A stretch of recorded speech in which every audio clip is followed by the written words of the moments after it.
Chapter 83. About the measure of the human spirit. Here Jara turns to the angel, asking, "Your and my Lord has graciously referred me to you, dear and fairest youth, and he said that I should ask you about a certain thing, and that you would give me the right answer. Tell me, therefore, why these my worldly relatives, and also the Lord's disciples, have to sleep, whilst I am awake, and why must I behold this with my physical eyes, and why, according to the Lord, can I behold what they may see and hear only in a dream?" Says the angel with the most amicable of voices, "You, fairest daughter of the Lord, have gone over completely into the Spirit with your soul, and have hardly any further commonality with the matter of the world. Your physical eye has become the eye of your soul, and your soul eye, that of the eternally immortal Spirit. And hence, you are fully located in your life sphere, the way every human should be in actuality. If therefore you take up an ever so distant star or other object into your purest emotion, the latter being the eye of the Spirit, directing your soul's eye through the carnal eye to what the eye of your spirit beholds, then an inner conflict arises between your spirit's image and the corresponding outer form of the same image. By virtue of this conflict, full enlightenment of the soul occurs in respect of the beheld object, and this then presents itself to you as it is in actuality. And I say unto you fully and truthfully, that all men could do so if they were constituted in their feelings the way you are. But there are very few that equal you.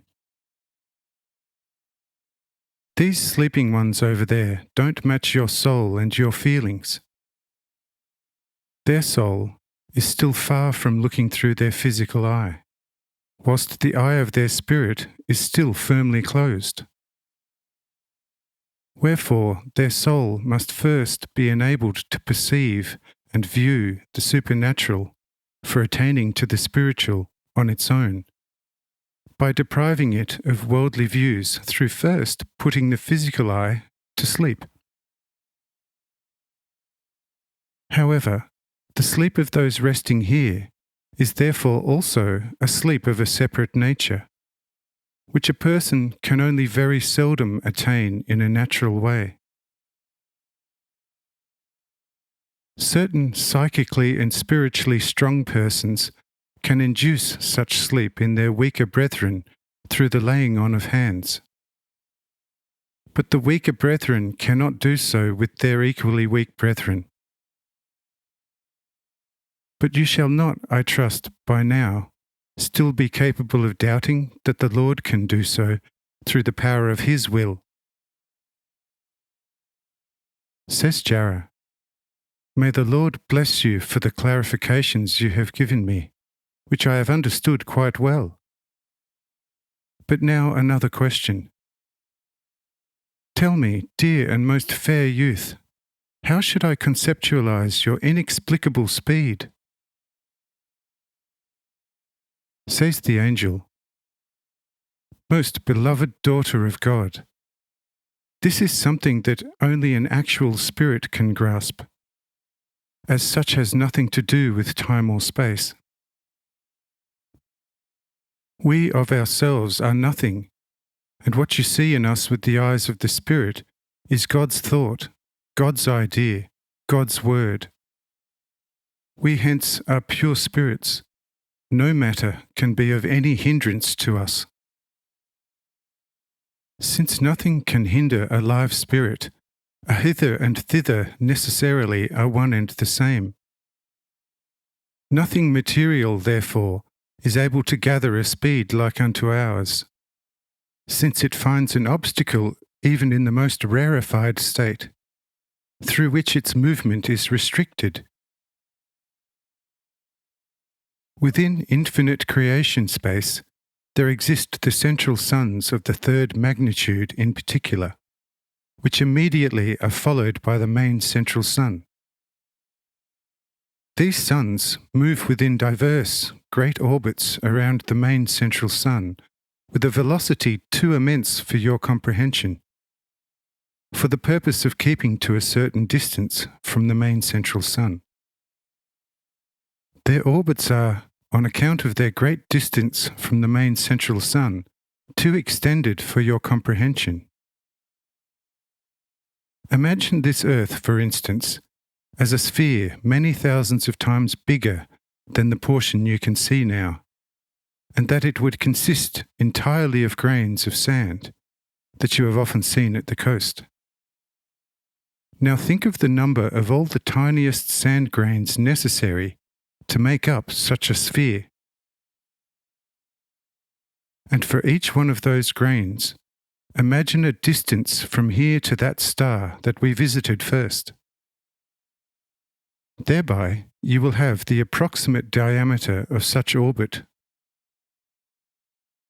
Such an orbit of a sun of magnitude 3 around a main central sun does, of course, take 1,000,000 years at the least.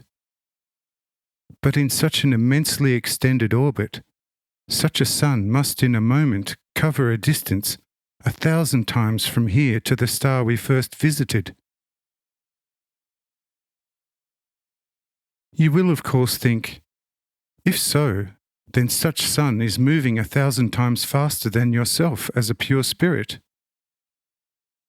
For had we flown to yonder star at such velocity, then we should have been there 1,000 times faster than with your spiritual speed. Here I say unto you, that the immense velocity of such sun compared to my spiritual one is nonetheless that of a snail. For behold, in spite of the incomprehensible speed to you, yonder sun still needs 1,000,000 years in its orbit around the main central sun, whereas I, or some other spirit of my caliber, can transit such distance in a moment so brief that you shall not be able to gauge in any sense the time between my departure and return. And I could in the same moment indeed cover an orbit many millions of times greater than that. There is therefore a limitless difference in speed between that of a spirit and that of ever so greatly speeding matter, notwithstanding any degree of further acceleration of the latter. For even if any matter covers the distance from here to yonder star in a moment, it still needs a second moment for a second such distance. And if matter covers 100,000 times such distance in a moment, then it shall need 10 such moments for 10 such distances. Whereas I can cover any imaginable distance in one and the same moment. And behold, I and every spirit of my variety can do this, because there is not the minutest obstacle for us in all of eternal infinity. Matter, on the other hand, finds all kinds of resistance, even in the most rarefied outer space, and can therefore never reach the velocity of a spirit. Tell me now, fairest daughter of God, whether you have comprehended this to any degree.